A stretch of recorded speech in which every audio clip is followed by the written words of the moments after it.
अस्सलाम वालेकुम ख़वातीन व हज़रात, प्रोग्राम बनाम सरकार की नई एपिसोड के साथ राना बॉबी आपके सामने मौजूद है। तमाम देखने वालों का बहुत बहुत शुक्रिया। ख़वातीन हज़रात, आज के प्रोग्राम में हम जिस टॉपिक पर बात करने जा रहे हैं वो हमारे आम लोगों की बात है, वो हमारे रिक्शा ड्राइवर्स की बात है, वो हमारे चिंची ड्राइवर्स की बात है, वो वैन के ड्राइवर्स की और कंडक्टर्स की बात है, आम आदमी की बात है, वो हमारे ठेला लगाने वाले की बात है, वो हमारे छाबड़ी लगाने वाले की बात है, वो मेहनत कश मजदूर की बात है। ख़वातीन हज़रात, हम आज बात करेंगे कि फैसलाबाद के अंदर 8 बाज़ारों में हलकों के अंदर जो हलचल चल रही है बाई इलेक्शंस के हवाले से, उससे किस कदर रिलीफ मिल रहा है हमारे आम आदमी को इन दिनों में। जिस तरह से हम देख रहे हैं 8 बाज़ारों के अंदर हलचल बढ़ गई है। क्यों? क्योंकि कैंपेन्स चल रही हैं, प्रमोशंस चल रही हैं और लोगों को ईजी कर दिया गया है। क्या ये वोट हासिल करने का तरीका है? क्या ये चीज़ें तब्दील हो जाएंगी या सेम रहेंगी? आज इस हवाले से बात करेंगे। फिर उसके साथ साथ हम बात करेंगे कि जितने रिक्शा ड्राइवर्स हैं, जितने वैन ड्राइवर्स हैं और लाखों की तादाद में पंजाब भर के अंदर जो रिक्शे चल रहे हैं, इनको कहाँ सेटलमेंट करने का सोचा है पंजाब गवर्नमेंट ने, इंतज़ामिया ने। और फैसलाबाद शहर की अगर बात करें तो फैसलाबाद शहर में किस तरह से इनको सेटलमेंट करने की जो है वो सोच रखी गई है इंतज़ामिया की जानिब से, इस हवाले से बात करेंगे। सो ख़वातीन हज़रात, आइए प्रोग्राम में आगे बढ़ते हैं और जानने की कोशिश करते हैं क्या हमारे रिक्शा ड्राइवर्स, क्या हमारे वैन चलाने वाले ड्राइवर्स, क्या हमारे छाबड़ी वाले, क्या स्टॉल्स लगाने वाले लोग इसी तरीके से बेरोज़गारी का शिकार होते रहेंगे या इनके बारे में कोई लाया अमल एसोसिएशंस के साथ हमारी गवर्नमेंट ने या इंतज़ामिया ने डिस्कस की है। आगे बढ़ते चीज़ें शामिल करते हैं, देखते रहिए प्रोग्राम बनाम सरकार। जब प्रोग्राम में आगे बढ़ते हैं और जैसे आप जानते हैं कि इंतखाबात, ज़िमनी इंतखाबात, बाई इलेक्शंस, उन पर जो डेट है उस हवाले से वो नवंबर की 23 तारीख़ है और सब नज़रें उस पर हैं। हलचल शुरू हो चुकी हुई है और बड़ी गहमा गहमी है और जल्द से जुलूसों को उनका इनेकाद किया जा रहा है, एक माहौल बन रहा है, सपोर्ट हो रही है और प्रमोशंस हो रही हैं। आप देख रहे हैं कि शहर फैसलाबाद को होर्डिंग्स के साथ और फ्लेक्सेस के साथ सजा दिया गया है और जितने भी उम्मीदवारान हैं वो अपने अपने हलकों में लोगों के साथ अब मुज़ाकरात भी कर रहे हैं, लोगों के मसाइल पे बात भी कर रहे हैं, वादे भी किए जाएंगे ऑफ कोर्स, जो कि एक रूटीन वर्क है कभी भी जब भी कोई पॉलिटिकल इस तरह की एक्टिविटी होती है, ठीक है। और आवाम भी इस बार जिन जिन हलकों के अंदर बाई इलेक्शंस हो रहे हैं, जो सीटें खाली हैं वहाँ पर कौन आता है, ये भी एक बहस जो है वो हो रही है। प्रोग्राम में आगे बढ़ते हैं और आज के प्रोग्राम में जैसा आप जानते हैं कि हम मुख्तलिफ पहलुओं पर बात करेंगे, जिसमें सबसे मेजर जो हमारा पहलू है कि जमात इस्लामी का स्टांस इस हवाले से क्या है, उस पर बात करेंगे। फिर उसके साथ साथ हम बाई इलेक्शंस पर क्या सोच रखती है जमात इस्लामी, उस पर बात करेंगे। और इसके साथ साथ फिर डेफिनेटली हम जो फैसलाबाद में बढ़ते हुए रक्शे हैं और इनके जो मसाइल हैं, अब ई चलान भी शुरू हो गए हैं और इस पर क्या राय रखती है एसोसिएशन, उस पर भी बात करेंगे। इस प्रोग्राम में आगे बढ़ते हैं और मैं मियाँ एजाज़ुद्दीन साहब का प्रोग्राम में वेलकम करता हूँ। एजाज भाई जो हैं वो पासबान रिक्शा और चिंची एसोसिएशन इसको लीड भी करते हैं एज़ प्रेसिडेंट और स्पोक्स पर्सन भी हैं जमात इस्लामी के।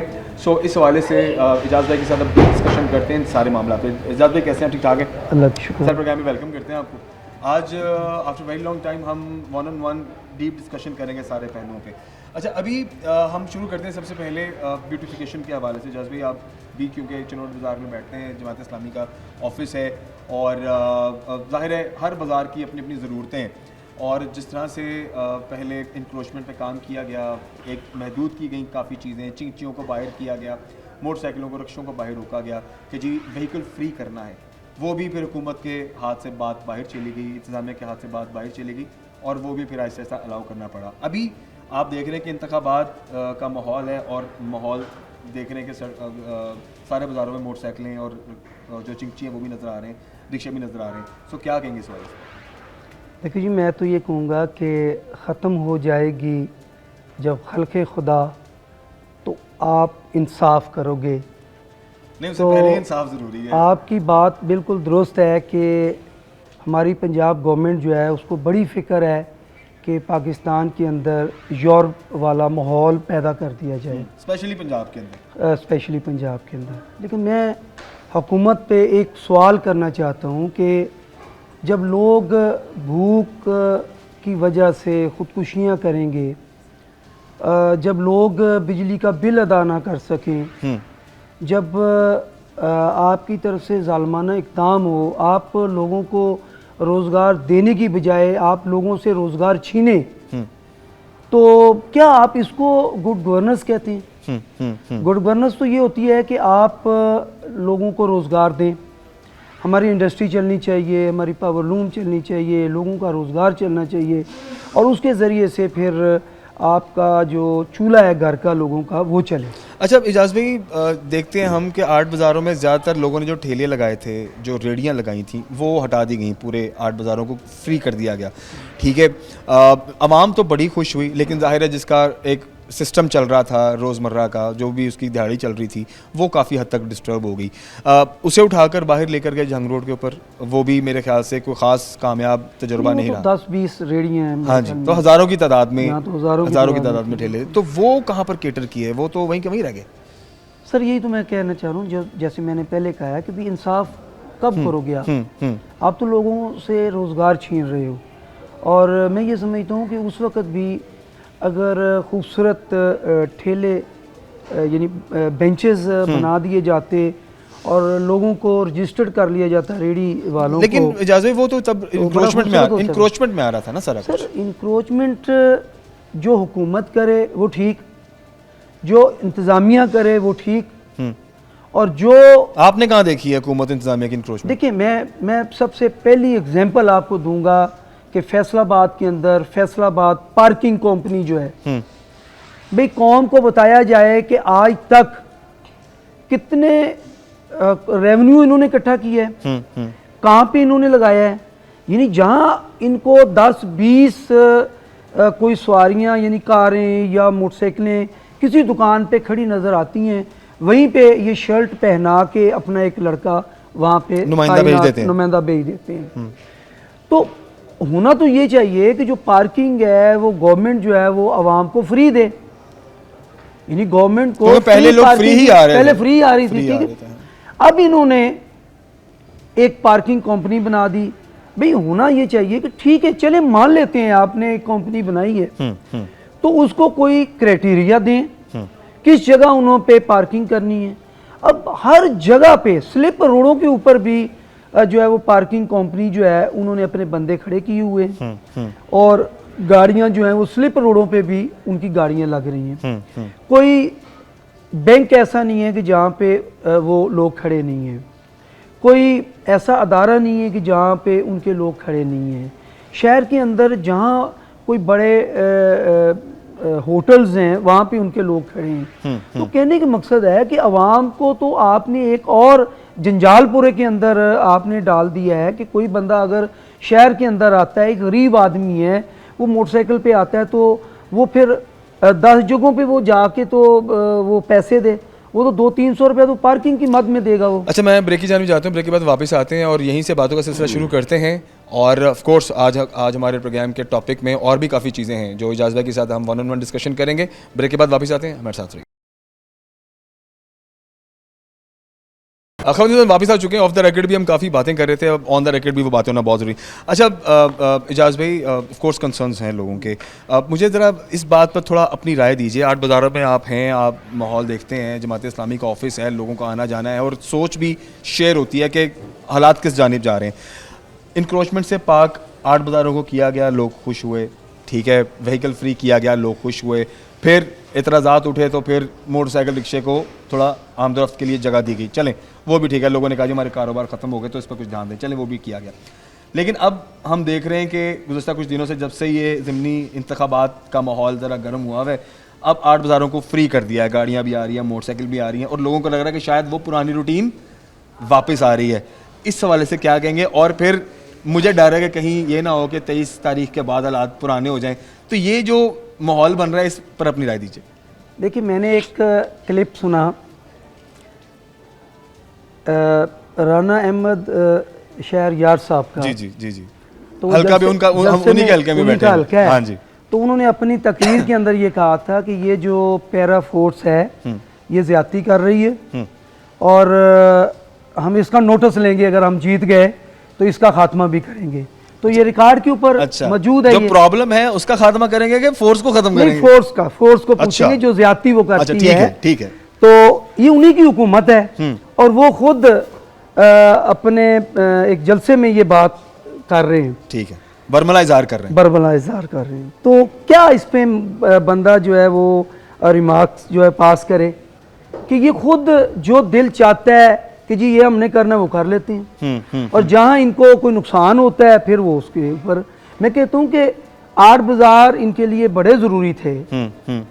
तो ये तो जाहिर बात है कि 78-69 यानी साल हो गए हैं, तो उस वक़्त कहाँ यानी नवाज शरीफ जो हमारी ये गवर्नमेंट थी नून लीग, मुस्लिम लीग नून, तो ये कहाँ थी? 40-45 साल पंजाब के अंदर ये स्टेक होल्डर रहे हैं। अब इन्हीं की हुकूमत है और ये कहते हैं कि जी ये भी गलत है, ये भी गलत। भाई आपके अपने लोगों ने लोगों को जगह दी कि यार आप इधर बैठ जाएं, आप इधर बैठ जाएं, कारोबार करें, आपको पता है जो भी, हाँ ठीक है, आपको पता है कि ये एक होटल था, तो उस होटल का जो इफ्तिताह था वो हमारे एक मुस्लिम लीग नून के जो मिनिस्टर भी रहे हैं उन्होंने किया था, और बड़ा अरसा वो होटल चलता रहा। किसी को पता ही नहीं है कि यहाँ पे कोई नजायज़ गैस पाइपलाइन बिछाई गई है। अच्छा, अब उनके अगेंस्ट एक उनकी उन्हीं की पार्टी के और आप उनके नाम, उनका नाम नहीं लेंगे थे। अच्छा, तो उन्होंने लोग ये कहते हैं ना, ज़राए ये कहते हैं कि जो उन्होंने जब उनको यानी उनके साथ उनकी एफिलिएशन ज़्यादा हो गई, तो लोग कहते हैं कि जी उन्होंने फिर निशानदेही की कि जी ये नजायज़ गैस पाइप है, ठीक है, और वो मेरे ख्याल में 2 साल 3 साल, तो तब तो फिर उन्होंने फिर निकलवा दिया, होटल भी मतलब बंद रहा, सील हो गया। वेरी गुड, अच्छी तो बात है। मैं ये असल में मिसाल इसलिए दे रहा हूँ कि जो दिल चाहता है वो हम करते हैं, और जो दिल हमारा नहीं चाहता, जहाँ हमें नुकसान और जब चाहता है जब चाहता है वो हम करते हैं। हाँ। तो मैं ये समझता हूँ कि ना तो ये सियासत है, ये एक गंदी सियासत है, क्योंकि सियासत तो मेरे नबी सल्लल्लाहु अलैहि वसल्लम ने मदीना की रियासत के अंदर की, असूलों की बुनियाद पे की, और लोगों को फायदा पहुंचाया। ब्यूटिफिकेशन, अब ना कि देखें अपनी आर्ट बाजारों की ब्यूटिफिकेशन का काम शुरू हो गया है। हमने तो अपने आंखों से देख लिया है कि कचहरी बाजार के अंदर अब जो अंडरग्राउंड पाइप डलना शुरू हो गए। सो हमारी शायद एक दफ़ा बात भी हुई थी और आपने कहा था कि फ़िलहाल ये ऊपर ऊपर की बातें हैं, ऐसा होगा नहीं, लेकिन अब होना शुरू हो गया, तो इस पर क्या कहेंगे? देखिए, मैं कहता हूँ कि अप्रिशिएट करना चाहिए कि एक जंजालपुरा था, आए रोज़ यहाँ पे एक्सीडेंट होते थे, शॉर्ट फायरिंग के वाक़यात हो रहे थे, काफ़ी इंसिडेंट हुए हैं, तकरीबन हर साल फौत भी हुए और जल गए, माल भी नुकसान भी हुआ। तो मैं ये समझता हूँ कि अगर इन्होंने इखलास के साथ ये काम शुरू किया, तो जहाँ हम तनकीद करते हैं गलत बातों पे, वहीं अप्रिशिएट भी करना चाहिए। Absolutely, absolutely. और मैं समझता हूँ कि ये अच्छा काम है कि ये जो इन्होंने तारें नीचे बिछाना शुरू की हैं, लेकिन इसके साथ मुझे तहफ़्फ़ुज़ ये है, ख़दशा ये है कि जैसे जो तरक्याती काम है उनमें हम माल पानी बनाते हैं, कि जो तरक्याती काम होते हैं उनके अंदर माल पानी बनाया जाता है, ठेकेदारों से मिला जाता है या जो भी सीन है। तो मैं ये चाहता हूँ कि जो वायर डाली जा रही है, जो पाइप डाला जा रहा है, वो इंटरनेशनल म्यार का होना चाहिए, वो म्यारी होना चाहिए, कि ताकि कल वो शार्ट हो जाए और ज़मीन के अंदर फिर वो अर्थ हो जाए या कोई और मसाइल जो हैं वो पैदा हो जाए। इधर तो आपकी बात के साथ में ऐड ऑन करता हूँ कि अब इधर तो पता ना कि खंबा है जनाब, ट्रांसफार्मर सड़ गया है या कोई तार टूट गई है, तो आते हैं वापडा वाले, तार जोड़ लगाते हैं, चले जाते हैं, पता चलता है। अंडरग्राउंड कहाँ से क्या हो रहा है ये जांचना एक डिफिकल्ट टास्क होगा। Absolutely, absolutely. इसलिए मैं ये चाहता हूँ कि हुकूमत को जहाँ ये मनसूबा वो लॉन्च किया, उन्होंने लोगों को सहूलत दे रहे हैं, वही मैं समझता हूँ कि हुकूमत को इसके जो मेरिट है उसके ऊपर इंफ्रास्ट्रक्चर इसका बेहतरीन बनाना है, तवज्जो देनी होगी। एब्सोल्युटली। अगर डीसी साहब हैं वो अपनी निगरानी में करवा रहे हैं, तो डीसी साहब को खुद दफ्तर से निकल के उसको वाच करना होगा, वहाँ खड़े होके। जैसे मैं नसीम सादिक साहब की बात करता हूँ, वो फैसलाबाद में डीसी थे, तो उनको हम रात के 2:30 बजे भी अगर देखते थे तो वो कहीं चौक पे खड़े होते थे, कहीं वो जनाब ग्रीन बेल्ट बन रही होती थी तो वहाँ पे वो खड़े होते थे। तो मैं ये समझता हूँ कि अगर ये मंसूबा आर्ट बाज़ारों का बना है तो डीसी साहब को फिर इसकी पूरी ज़िम्मेदारी जो है वो लेनी होगी। अच्छा, इसमें एक और चीज़ भी है, देखें खाली अंडरग्राउंड इलेक्ट्रिसिटी पाइप्स ही नहीं है, जो ग्रीन बेल्ट्स का एक बेड़ा उठाया हुआ है कि वो भी लगाना है, ठीक है। फिर वहाँ पर फूड कोर्ट की और फूड स्ट्रीट बनाने का एक प्लान है। मुझे ये नज़र आता है कि देखें जो 4 बाज़ार हैं हमारे खुले, अमीपुर बाज़ार हो गया, कचहरी बाज़ार हो गया, झंग बाज़ार हो गया, कारखाना बाज़ार हो गया, ये 4 बड़े हैं। मिनगुमरी बाज़ार भी, बाकी चनौर बाज़ार और भाना बाज़ार की हद लेकिन वो थोड़ा सा खुला है, हाँ थोड़ा सा इनसे थोड़ा सा बेहतर है। तो इन 4 बाज़ारों के अंदर तो ये चीज़ें ब्यूटिफिकेशन की समझ में आती हैं, लेकिन मैं ये समझता हूँ कि आप ये इसमें राय दीजिए कि उस ब्यूटिफिकेशन के चक्कर में जिन लोगों को यहाँ से हटा दिया गया है, जिन लोगों को यहाँ से उठा दिया गया है, वो लोग तो स्टिल अभी सर्वाइवल मोड के अंदर हैं। उसके बारे में अभी तक हुकूमत ने कोई ख़ास पेशरफ नहीं है उसकी तरफ से नजर आई हमें। सर मैं यही कहता हूँ ना कि इन्होंने कहा जी मुतबादल देंगे। अच्छा आज कितने महीने हो गए हैं, कहाँ मुतबादल दिया है? कोई है इनके पास कोई रिकॉर्ड कि इन्होंने झांग रोड पे कोई 10-20 रेड़ियाँ वो लगा दी और उसके बाद कहीं और 1-2 जगह इन्होंने किया है, और वो भी हमें बताया जा रहा है कि जो ज़राए बताते हैं कि जी उनसे पैसे लेके रेंट लिया जा रहा है, नहीं पैसे लिए हैं, अच्छा। रेडियो के पैसे लिए हैं और फिर वो लगवाएंगे, वो जो कार्ड्स लगाई हैं, कार्ड्स लगाई। देखिए मैं ये समझता हूँ कि कारपोरेशन आपकी मौजूद है। जैसे मैंने आपसे ये बात शेयर करूँगा नाजरीन से भी और अपनी इंतज़ामिया से भी कि जब यहाँ पे तांगे चलते थे तो कारपोरेशन जो थी वो फट्टा लगाती थी, उस पर फट्टा लगाती, उसको रजिस्ट्रेशन किया हुआ था। अच्छा अच्छा सही है। और उसके अगेंस्ट उनको, यानी वो भी प्लेट के तौर पर इस्तेमाल होती थी, थी, वो प्लेट लगाई जाती थी, उसका अंदराज होता था बकायदा। तो क्या अर्ज है कि ये जो रेडी छाबड़ी वाले हैं आप इनकी रजिस्ट्रेशन करें और उसके बाद फिर इनको आप जगह दें मखसूस। कहा तो ये क्या था वैसे जाज़वी कि ये सारे जितने भी ठेले 8 बाज़ारों से उठाए गए हैं, स्टॉल्स उठाए गए हैं, इनको झंग रोड पे लेके जाया जाएगा, वहाँ पर एक बाकायदा एक कंपाउंड दिया जाएगा, एक मार्केट तैयार की जाएगी, वहाँ पर सबको जगह दे दी जाएगी कि यहाँ बैठो और अपना कारोबार करो। सर हुआ नहीं है, हाँ हुआ नहीं है, ये एक बात है। एब्सोल्युटली मैं यही कहता हूँ कि जब आप जैसे आप किसी भी काम के लिए एनओसी देते हैं तो क्या हर्ज है कि आप रेडी छाबड़ी वालों को उसकी रजिस्ट्रेशन कर लें, उनको एनओसी दें कि जी आपने फ़लाँ जगह फ़लाँ वहाँ पे खड़ा होना है, ठीक है। उससे ये फ़ायदा होगा कि मैं और कोई दूसरा आज खुद रेडी नहीं लगाएगा, ठीक है जी। जो बंदा जाएगा वो पहले कारपोरेशन में जाए, वहाँ पे वो कहे कि जी मैंने फ़लाँ स्टॉल लगाना है तो मुझे इजाज़त दी जाए कि मैं किस जगह पे लगाऊं। हाँ, तो जगह बताया मुझे, किया जाए और महकमा जो है उसको बताया कि जी आप जंग रोड पे चले जाएं, आप समुद्री रोड पे चले जाएं, सरगोदा रोड पे चले जाएं। तो ये मैं समझता हूँ कि ग्रिप होनी चाहिए। ये सिस्टम बड़ा इंपॉर्टेंट है। देखिए हमारी मुश्किल लग रहा है, सिस्टम नहीं है, हाँ सिस्टम नहीं है, एब्सोल्युटली सिस्टम बनना बहुत ज़रूरी है। जहाँ पर सब चीज़ों की रजिस्ट्रेशन हो रही हैं वहीं पर अगर कार्ट्स जो जिन लोगों के स्टॉल्स हैं या कार्ट्स हैं अगर उनकी भी रजिस्ट्रेशन हो जाए तो it's very easy to locate them. आपको पता होगा कौन किस शहर से है, कौन किस जगह से है, वो कहाँ पर क्या काम कर रहा है, और अगर कहीं ना कहीं कोई कार्रवाई करनी भी हो किसी के भी अगेंस्ट तो एटलीस्ट आपके पास हर चीज़ इंदराज हो तो it's very easy to locate them. Brake की जम जाते वापस आते हैं और बातों का सिलसिला यूँ ही चलता रहेगा और आज के प्रोग्राम में मुख्तलिफ चीज़ों पर हम बात कर रहे हैं और एजाज हुसैन साहब हमारे साथ मौजूद हैं। आप प्रेसिडेंट हैं पासबान रिक्शा एसोसिएशन और इसके साथ साथ जमात इस्लामी के स्पोक्स पर्सन भी हैं। ब्रेक की जम जाते वापस आते हैं, हमारे साथ रहिए। खबरें वापस आ चुके हैं, बहुत शुक्रिया। अच्छा जाज भाई, अब जैसे आप जानते हैं कि ई चलान हो रहे हैं और बड़ी एक ह्यूज एक्टिविटी पंजाब के अंदर हो रही है। फैसलाबाद के अंदर मुतवक्को थी और सारे देखते थे कि यार ये कब चलेंगे, कैमरे लग गए हैं, कैमरे लग गए हैं, ये कब चलेंगे। तो आखिरकार वो दिन आ ही गया, ठीक है जी। और इट्स ऑलमोस्ट अ वीक के अब ई चलान बहुत सख्ती के साथ हो रहे हैं लोगों के, और अभी भी लोगों को लगता है कि ये मजाक ही चल रहा है। लेकिन अब खैर जब तक उनको 5-5, 6-6 चलान के पैसे उनको मैसेज में नहीं आएंगे तब तक पता नहीं चलेगा। अच्छा आप क्योंकि आप लीड करते हैं एज प्रेसिडेंट इस रिक्शा एसोसिएशन को, और सड़क के ऊपर सबसे ज़्यादा तादाद जिस चीज़ की है वृक्षों की, ठीक है, उसके बाद आप मोटरसाइकिलों की भी बात करते हैं, लेकिन मैं बात करता हूँ एक ऐसा व्हीकल है जिसकी सड़क के ऊपर बहुत ज़्यादा एक्टिविटी है, ठीक है, ख़वातीन का, मर्दों का, बच्चों का आना जाना, पिक एंड ड्रॉप्स और सारे मामला होते हैं।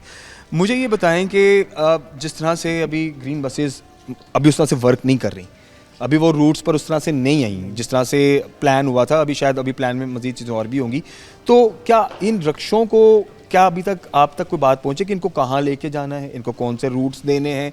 क्योंकि प्लान तो हो रहा होगा ना कि अगर यहाँ पर बस चलेगी तो भाई रिक्शे कहाँ पर चलाने, कि इनको डंप कर देना है और रिक्शे वालों को भी बेरोजगार करने का प्लान है हुकूमत का? इस हवाले से कुछ आप तक कोई डिस्कशन हुई है? बताएं देखिए जरा। ना तो यहाँ फैसलाबाद की डिस्ट्रिक्ट इंतजामिया ने कोई रब्ता किया, हालांकि रजिस्टर्ड यूनियन है हमारी, और ना ही पंजाब जो इंतजामिया है उन्होंने।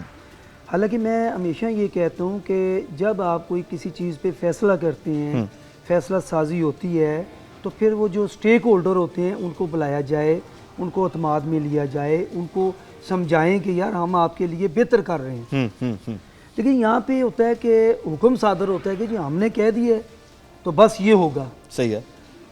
हमेशा हमने कहा है कि रक्षों की जो तादाद है उसका तयन होना चाहिए। ऑटो रक्षे कितनी होनी चाहिए, मोटरसाइकिल रक्षे कितनी होनी चाहिए, लोडर रक्षा कितना होना चाहिए, बसेस कितनी होनी चाहिए, वैगन कितनी होनी चाहिए, और इसी तरह जो और भी ट्रांसपोर्ट है आपकी वो कितनी होनी चाहिए। सही है। अच्छा, मैं आपकी बातों में बात ऐड करूं कि जो चिंची रिक्शा है ये इटसेल्फ कोई व्हीकल नहीं है, ये कोई रजिस्टर्ड ना मोटरसाइकिल, ये आती मोटरसाइकिल की कैटेगरी में है लेकिन ये रिक्शा की कैटेगरी में नहीं आती। मैं बताता हूँ आपको, असल में मामला कुछ यूँ है कि हमारे ये जो हुक्मरान हैं जी, ये हमेशा चीज़ों पे सियासत करते हैं। ये सियासत करती हैं, ठीक है जी। अब 1990 के अंदर मोटरसाइकिल रिक्शा मियां नवाज शरीफ साहब ने दिया, फिर पीपल्स पार्टी की गवर्नमेंट आ गई, काफ लीग की गवर्नमेंट आ गई, 2 स्ट्रोक वाला मसला आ गया कि धुआं है जी, इसको 4 स्ट्रोक पे लेके जाएं, इसको CNG पे लेके जाएं। लेकिन किसी बंदे ने भी इसकी कानून साजी नहीं की। सही है। पिछले जब ये मोहसिन नकवी साहब जी, जब केयर टेकर थे, जी, तो इन्होंने इस मसले को उठाया कि जी इनकी रजिस्ट्रेशन करें, जो कि अच्छी बात, जो बहुत अच्छी बात थी। मैंने खुद नकवी साहब को मैंने अप्रिशिएट किया एक प्रोग्राम के अंदर। तो उस वक्त भी हमने ये कहा था कि देखें, एक्साइज वाले कहते हैं जी कि मोटरसाइकिल का नंबर है, पीछे जो उसकी बॉडी है उस पर नंबर नहीं है, तो लिहाजा ये गैर कानूनी है, ये कानूनी बन नहीं सकती। हमने लॉजिक ये पेश की कि आप उसकी जो नीचे उसकी जो बेस होती है, पिछले से की चरखड़ी उसको कहते हैं पंजाबी में, आप जो नंबर चेसी नंबर आपका मोटरसाइकिल का है वही चेसी नंबर आप उसके ऊपर पंच कर दें। हाँ, ठीक है। तो इस तरह से ये एक तरह से लीगल हो जाएगा। बाकी असेंबली जो है उसने कानून साजी करनी है ना जी, तो वो करे कानून साजी, किसने रोका है? लेकिन जब आप खुद जो गवर्नर हैं पंजाब के अंदर, जितने गवर्नर आए हैं उन्होंने खुद रोजगार के लिए चाबियां इनको दी। सही है, सही है। खुद काम करवाते हो, फिर आप कहते हो ये गैर कानूनी है जी, अनलीगल है। SOPs किसने बनाने हैं? असेंबलियों ने बनाने हैं। आप जो अरबाब इख्तियार हैं, आप लोगों ने एक सिस्टम बनाना है। आप सिस्टम नहीं बना रहे और टीवी पे और मुख्तलिफ जगह पे आप आके कहते हैं कि जी ये गैर कानूनी काम हो रहा है जी, इनको बंद कर देंगे। अच्छा, लेकिन जाज़िब इसके अंदर मैं भी ये देखें, तहफ़्फ़ुज़ात तो होते हैं और आपको पता है कि वक्त के साथ साथ चीज़ें तब्दील होती हैं। रिक्वायरमेंट किसी एक वक्त में और होती है, अगले दौर में उसकी रिक्वायरमेंट बदल जाती है। या वो लगता है कि गलत है, या वो लगता है नहीं होनी चाहिए, या लगता है कि नहीं इसमें बढ़ावा होना चाहिए। तो अभी शायद मैं ये कहता हूँ तब्दीली है। मैं ये कहता हूँ, हाँ जी, मोटरसाइकिल रिक्शा है, उसकी रजिस्ट्रेशन होनी चाहिए, उसको कानूनी जो उसका ज़ाब्ता अखलाक है वो बनाया जाए। और ये जो बिल्कुल लोग शुतर बेमहार वो इस ट्रांसपोर्ट को बना रहे हैं, या तो उनका कोई कानूनी कोई बना दें, सिस्टम बनाएं, ठीक है, या फिर उनको बंद कर दें और उनको पाबंद किया जाए। देखिए, आप ऑटो रिक्शे को देखें तो फैसलाबाद की अगर मैं बात करूंगा तो 28,000 से ज़ायद ऑटो रिक्शा यहाँ पे चल रहा है, विच इज़ रजिस्टर्ड। उसके अंदर गवर्नमेंट ने कोई 5-6 साल जो है वो इनकी पासिंग नहीं की। जब आप गवर्नमेंट ने खुद पासिंग नहीं की तो आपका जो रूट है, क्योंकि जब पासिंग होती है उसके बाद फिर रूट बनता है, अब अपना ही गुनाह है और लोगों को 5-5 हज़ार रुपया जो है वो जुर्माना कर रहे हैं कि जी आपका रूट नहीं है, आपकी पासिंग नहीं है। लेकिन इसमें आप देखें जाज़िब, ये भी तो होता है ना, चन्योड़ के रिक्शे फैसलाबाद आ रहे हैं, फैसलाबाद के रिक्शे जड़ावाला जा रहे हैं। सर मैंने कहा कि एक जिले का है ना जी, वो अपने जिले में चले। हाँ, GT रोड पे ये मंठार बसें तो है नहीं है कि आप इनको GT रोडों पे चलने दें। आपकी देखें पेट्रोलिंग पुलिस को इन्होंने इख्तियारात दे दिए कि आप चलान भी करेंगे, आप पर्चे भी देंगे। भैया आप उनको इख्तियार दें कि जो ट्रांसपोर्ट यानी कि रक्शे जी जी अगर जीटी रोड पे हैं तो उनको बंद करें। सही है। पहले तो उनको समझाएं, उसके बाद भी अगर वो आते हैं तो उनको बंद कर दें आप, ठीक, चलान करें। यानी माजी में ये होता था कि तांगे बस स्टॉपों पे खड़े होते थे, इसी तरह जो मोटरसाइकिल रिक्शा है ये बस स्टॉपों पे होने चाहिए। वैगन्स और बसेस जो सवारी स्टॉप पे उतारे उनको ये देहातों के अंदर लुक आफ्टर करें। सही है।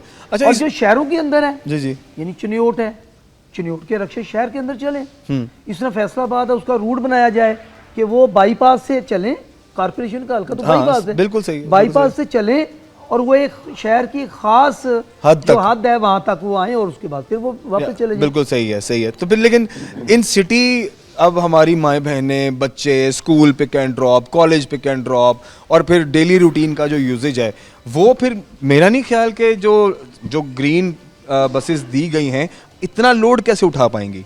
बहुत मुश्किल है। हम इसीलिए तो ये कहते हैं कि आप कानून साजी करें, इनकी तादाद का तयन करें, इनको रूट दे दें कि जो नवाबम वाला रूट है वो नवाबम वाला मतलब गली मोहल्ले में भी चले जाए। हाँ, सही है। फिर हमारा ऑटो रिक्शा है जो मेन सिटी डिस्टर्ब अगर आपको नजर आ रहा है तो वो डिस्टर्ब ना हो, सराउंडिंग दे दें, सराउंडिंग दे दें। बिल्कुल सही। इसी तरह हमारा ऑटो रिक्शा है उसके लिए भी जो है वो कारपोरेशन के अंदर आप उसको चलने दें। अब होता क्या है कि हमारे रिक्शे जो हैं उनको कहीं पे भी ना स्टॉप की सहूलत है ना पार्किंग की सहूलत है, और गवर्नमेंट ये चाहती है कि जी हम सिस्टम बेहतर करें, ये जो ट्रैफिक का निज़ाम है ये बेहतर हो जाए, लेकिन वो किस तरह होगा कि जब आप किसी को सहूलत ही नहीं देंगे।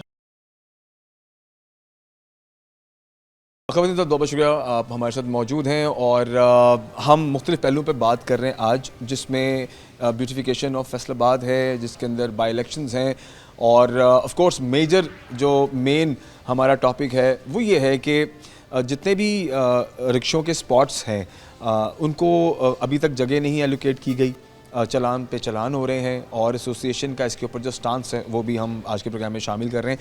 अच्छा इजाज़ भाई, आगे बढ़ते हैं। जैसे कि अभी हमने ऑफ द रिकॉर्ड भी बात की कि ये बात हम बारहा इंतज़ामिया के सामने रख चुके हैं कि जो स्पॉट्स हैं, जो स्टैंड्स हैं वो एलोकेट किए जाएं प्रॉपर। ये जो जगह फिर हमें राशि मक्खियों की तरह नज़र आता है, उससे हमारी जान छूट जाएगी। और अगर कोई रिक्शे वाला एतराज़ भी करता है तो कम से कम वैलिड रीज़न होगा चलान करने वाले के पास कि जी आपको ये जगह लोकेट नहीं है। अभी तक ये मामला ही नहीं तय पाया। मुझे ज़रा इसके ऊपर भी रोशनी डालें और फिर मुझे ये बताएं, ये जो जगह जगह खड़े होते हैं ये किस तनाजुर में खड़े होते हैं? देखिए मैंने तो अरसा कोई 15 साल से फैसलाबाद की जो इंतज़ामिया है उनको हम दरख्वास्तें भी दे चुके हैं, हमारे पास मौजूद हैं। हम जाके मुलाकातों के ज़रिए से भी उनको ये कहा है कि जी आप जो लोग आज खुद उन्होंने नजायज़ अड्डे बनाए हैं और वहाँ पे वो 30 रुपये 40 रुपये फेरा वो ले रहे हैं और ड्राइवर इसलिए उनको दे रहे हैं कि उनका चलान ना वहाँ पे हो, उनको सपोर्ट मिल जाए। वो बंदे कौन है, किसने खड़े किए हैं? बस वो आज खुद मतलब खड़े हो जाते हैं, 2 4 10 लोग हैं, मतलब स्टाम्प पे लिख देते हैं कि जी हमें आपकी ज़रूरत है तो लिहाजा आप यहाँ पे करें। अच्छा मज़े की बात ये है कि स्टाम्प पेपर के लिखते हैं ना जी कि हम आपको बतौर हाकर जो है वो तस्लीम करते हैं और आप जो तो आप हमारे लिए सवारियाँ भी लाएं। आप सवारियाँ ला के कहाँ लेके आनी है उसने ना। अच्छा एक ड्रामा है। तो मज़े की बात ये है कि ये जो थाने हैं हमारे जी उनके इल्म में है, उनका हिस्सा भी उनको जाता है। ओके अच्छा, स्पेशली अगर मैं इसमें ऐड ऑन करें जंग बाजार जो थाना है उसके पास काफ़ी लंबी लाइन लगी होती है, तो वो स्टैंड नहीं है? स्टैंड है वो, ठीक है, और वहाँ पे वो पैसे लेते हैं और वो गवर्नमेंट की तरफ से एलोकेट स्टैंड नहीं है, वो अपनी मर्जी से बना हुआ स्टैंड है। वो हमने कभी यूनियन की बुनियाद पे हमने कहा था कि जी इनको रिक्वेस्ट की हमने सीटीओ से कि जी यहाँ पे आप इन लोगों को खड़ा होने दें ताकि ट्रैफिक का निज़ाम भी बेहतर हो और ये 1 बाई 1 यहाँ से रक्शे चलाते अपनी अपनी बारी पे आए और जाते फिर वहाँ पे लोग आ गए और उन्होंने वहाँ तो 3-3 4 लाइनें मैंने देखी हैं। ऐसे ही आप मिनगुमरी वाली साइड की बैग भी देख ले, राजबा रोड के ऊपर भी बाजारों के बाहर चले जाए, जीटीएस चले जाएं, ऐसे ही है। आप जंग बाजार चले जाएं, चारों कोनों के अंदर ये सारा मतलब निज़ाम चल रहा है और ट्रैफिक पुलिस वालों को भी पता है और वो बाकायदा उनको सपोर्ट करते हैं। नहीं तो देखें, आपके पास अगर ये अर्ज आती है कि जी हम वहाँ पर पैसे देकर वहाँ पर खड़े होते हैं, तो आपने कभी इसके ऊपर स्टांस नहीं लिया? नहीं, हमारे पास अगर हम तो लोगों को कहते हैं कि जी आप आए मदई बने, क्योंकि यूनियन तो मदई नहीं बनेगी ना। अच्छा। हम आम जो ड्राइवर है जो उनको भत्ता देता है, ये भत्ता ही कहेंगे ना, कि वो किसी शक्ल के अंदर भी उनको देता है, तो ये उसका काम है कि वो पहले तो वो ना दे, लेकिन वो जब नहीं देता तो फिर उनके चलान भी करवाए जाते हैं कह के। सही है, क्योंकि ज़ाहिर है कि वो पंजाबी में कहावत है ना जी कि मुंह खाए और आंखें शर्माए। तो जब सारे बहती गंगा से हाथ धोएंगे तो फिर कुछ ना कुछ तो लिहाज और शर्म जो है वो मामला होता है। ठीक, सही है। तो इसलिए हमने तो पहले भी ये कहा था, आज आपके प्रोग्राम के हवाले से भी मैं फैसलाबाद डीसी साहब से भी कहूँगा, मैं सीटीओ साहब से भी कहूँगा कि ये जो आज खुद जो लोग ये एक निज़ाम चला रहे हैं, इनके ख़िलाफ़ कार्रवाई होनी चाहिए। और अगर आप समझते हैं कि नज़्म ज़ब्त का निज़ाम तो माजी की तरह, जैसे माजी के अंदर कारपोरेशन तांगे को फट्टा लगाती थी, उसके पैसे लेती थी वो, और यूनियन जो थी उसको नज़्म ज़ब्त के लिए उन्होंने कहा जी कि आप इसको लुक आफ्टर करेंगे। तो वो नंबरवार कोई बंदा खड़ा करते थे और नंबरवार वो उसको करते थे।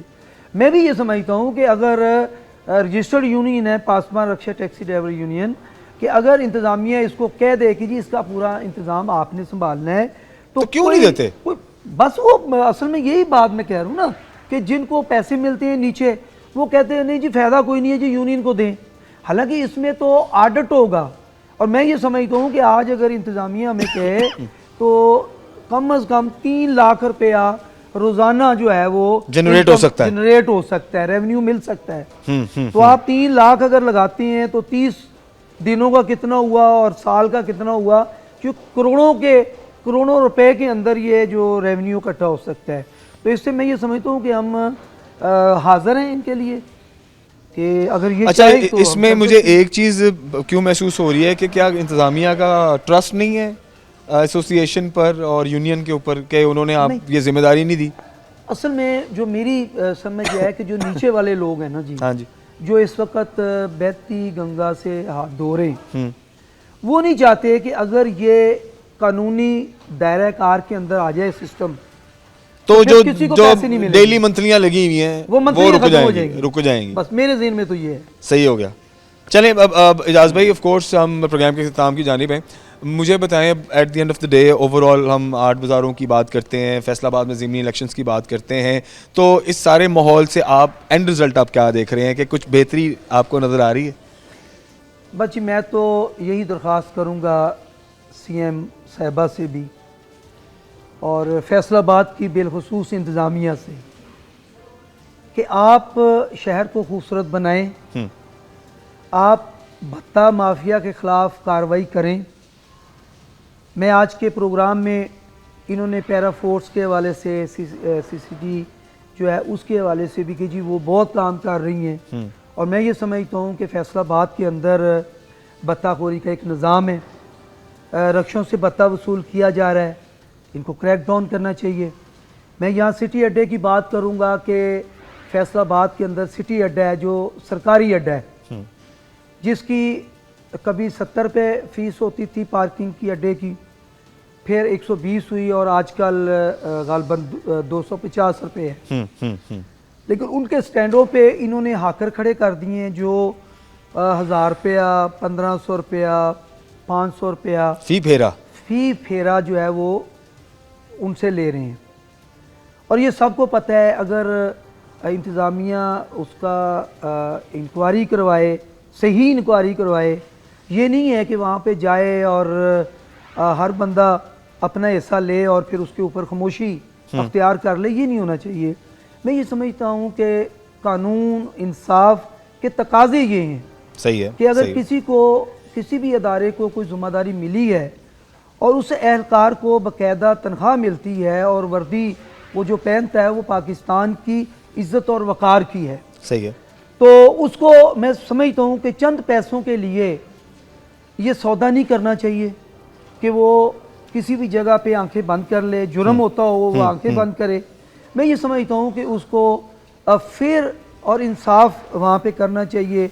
और जो हकाइक हैं वही देख के ऊपर अपने अरबाब इख्तियार को बताना चाहिए, और वो जो गंदगी का निज़ाम है उसका ख़ात्मा होना चाहिए। सही है। क्योंकि कल को मैंने भी मरना है, मेरे उस अफसर ने भी मरना है, हम सब ने इस दुनिया को छोड़ के चला जाना है। और जो पैसा इस तरह हम कमाते हैं या जो भी मफादात हमारे सामने होते हैं जिसकी वजह से हम वो काम नहीं करते जो हमारा फ़र्ज़ है, तो मैं ये समझता हूँ कि कल फिर अपने रब को क्या जवाब देंगे। ठीक हो गया। अब इन दी एंड एक बड़ी ज़रूरी बात, मैं जैसे कि हमने ज़िमनी इलेक्शन और बाई इलेक्शन की भी बात की है, अब जितने कैंडिडेट्स इस टाइम आप देख रहे हैं कि जो उम्मीदवारान हैं वो एनए से हैं, वो पीपी से हैं, आपको लग रहा है कि जो जो लोग अपने अपने हलकों में उम्मीदवारान हैं वो डिज़र्व करते हैं और अपने अपने हलकों में कुछ बेहतरी लाएंगे आने वाले दिनों में? देखिए जी, यहाँ पे जमात इस्लामी ने बाइकाट, हाँ बिल्कुल, बाइकाट भी है जमात इस्लामी की तरफ से। पीटीआई ने बाइकाट किया है, वो किसी ज़ाहिर है उनको पता होगा उन्होंने किस बुनियाद पे किया। हमने तो ज़ाहिर है असूली बात है कि एक तो 47 की ये गवर्नमेंट है, इससे कोई तवक्को नहीं रखी जा सकती, जो चाहते हैं वही करते हैं। क्योंकि अभी जो हम हल्के के अंदर देख रहे हैं, मैं पीपी 116 की बात करूँगा तो उसके अंदर जो मिनिस्टर हैं वो भी जो जलसे हैं वहाँ पे हाजिर मिनिस्टर जो हैं वो भी जलसों के अंदर जा रहे हैं। ठीक है जी। और इसी तरह फिर आप इनके जो फ्लेक्सेस हैं, होर्डिंग बोर्ड हैं, हालांकि ये ज़ाब्ता अखलाक होता है इलेक्शन कमिश्नर की तरफ से कि आपने 2003 का आपने फ्लेक्स लगाना है, आपने एक साइज है, एक प्रॉपर साइज है। ठीक है, होर्डिंग बोर्ड के हवाले से भी है, लेकिन आप अगर यहाँ पे चेक कर लें तो आपको अंदाज़ा हो जाएगा कि जो इंतख़ाबात के हवाले से जो एक कानून और ज़ाब्ता अखलाक वज़ा किया गया है उसको हवा में उड़ा दिया गया है और खुली खुली जो है वो उसकी खिलाफ वर्जी है। और मैं समझता हूँ कि ये इलेक्शन कमिश्नर साहब जो हैं ये इनकी भी ज़िम्मेदारी बनती है कि आपका काम सिर्फ दफ्तर में बैठना नहीं है, आपकी ज़ेर निगरानी जो है वो यहाँ पे फैसलाबाद के अंदर इंतख़ाबात हो रहे हैं तो आपको इसकी मुकम्मल जो है इसकी निगरानी करनी चाहिए और अपनी निगरानी के अंदर जो है वो शफाफ और बेहतर इलेक्शन जो है वो करवाने चाहिए। ठीक हो गया, बहुत शुक्रिया एजाज साहब आपके कीमती वक्त का। आज हमने बहुत देर बाद बड़ी डीप डिस्कशन की है मुख्तलिफ पहलुओं पे, मुख्तलिफ मसाइल पे, और of course being lead of association rickshaw in Faisalabad आपके जो तहफ़्फ़ुज़ात हैं वो यकीनन सरकार तक पहुँचे होंगे, जो आपकी तजवीज़ आपने शेयर की है वो भी पहुँची होगी। और खुद हज़रात आज के प्रोग्राम को ख़त्म करते हैं और मियाँ एजाज हुसैन साहब हमारे साथ थे। आप एक तो जमात इस्लामी फैसलाबाद के एंड से एज ए स्पोक्स पर्सन भी ख़ुद को रिप्रेजेंट करते हैं और फिर एक मेजर कंट्रीब्यूशन सड़क के ऊपर जो हमें ट्रैवल में नज़र आता है वो रिक्शे और चिंची हैं, और इस एसोसिएशन को भी एज प्रेसिडेंट लीड करते हैं। तो इनके साथ बैठने का मकसद ये था कि सारे पहलू और मसाइल पर जो अवामी भी हैं, कहीं ना कहीं हुकूमती पॉलिसीज़ भी उनके साथ टकरा रही हैं, और कहीं ना कहीं जो रिक्शे या जो चिंची हैं इनमें भी चेंजेस बहुत ज़रूरी हैं। सो ओवरऑल बोथ एंड से जो पॉलिसी और तहफ़्फ़ुज़ात की जो जंग चल रही है उसमें बेहतरी कहाँ पर हो सकती है उस पर हमने बात की। आई होप कि हमारा पैगाम आज इस प्रोग्राम के वसातत से सरकार तक पहुँचा। बहुत सारा ख्याल रखिए, इंशाल्लाह प्रोग्राम में मिलते हैं।